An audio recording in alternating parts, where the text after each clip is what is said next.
दोस्तों नमस्कार, मैं राजीव सचदेवा काल परमाणु परिषद के वार्ड नंबर 6 के अंदर खड़ा हूँ। एक ऐसी चीज दिखाने आया हूँ क्योंकि आज इलेक्शन का दौर है। मीठी मीठी टॉफियां, मीठी मीठी गोलियां सब बांटेंगे, चाहे वो एमएलए साहब हो, चाहे वो सीएम साहब हो, चाहे यहाँ के लोकल पार्षद हो। आज ये जो मैं आपको दिखा रहा हूँ, ये पीछे देखिए, ये शायद ईडब्ल्यूएस के मकान थे, भारत सरकार के द्वारा बनाए गए थे। 192 मकानों के बारे में बताया जा रहा है। और ये देखिए, डंगा बिल्कुल टूटा हुआ है इसका। साहब, ये बताया जाता है कि आज से 3 साल पहले के करीब लगभग जब 2023 के अंदर, या जब बारिश आई थी शायद, जब ये डंगा कोलैप्स हुआ था। और ये जो कॉर्नर के ऊपर मकान देख रहे हैं, ये 32 मकान बताए जाते हैं। जो ओरिजिनल अथॉरिटीज हैं शायद उनको शिफ्ट किया गया यहाँ से, क्योंकि कभी भी ये डंगा मकान गिर सकते हैं। मैं ऊपर से यूं नहीं दिखाता, नीचे से आपको इसलिए दिखा रहा हूँ कि आपको क्लियरिटी शो।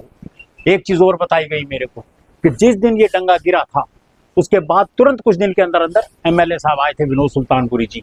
और विनोद सुल्तानपुरी जी अब कल फिर आए। क्यों? इलेक्शन का दौर है, मीठी मीठी बातें सबसे कर रही है। एमएलए साहब, अगर आपको इतनी ही परवाह थी इनकी, तो आप उस दौर को, मैं 3.5 साल के अंदर आप ये डंगा ना लगवा सके? क्या इसका पैसा पार्षद नहीं हुआ पास?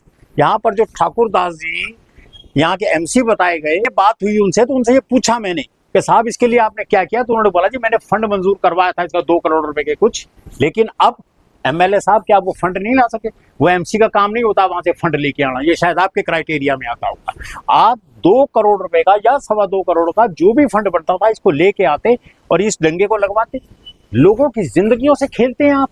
अगर अगली बारिश में शायद 2 या 3 महीने के बाद बारिश फिर शुरू होगी और ये डंगा गिर गया और ये मकान कोलैप्स हो गए और कोई कैजुअलिटी होगी, तो क्या विनोद सुल्तानपुरी जी इसकी जवाबदेही आप तय करेंगे?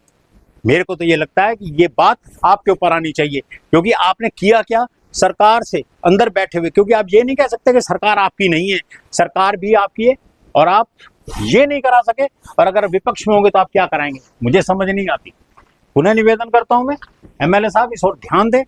इलेक्शन का दौर है। अब ये मत समझिएगा कि इलेक्शन के दौर के अंदर ये स्पेसिफिक इसीलिए बनाई जा रही है। ये इसलिए बनाई जा रही है कि आपकी आंखें खुले, लोगों को पता लगे कि आप क्या करते हैं। धन्यवाद।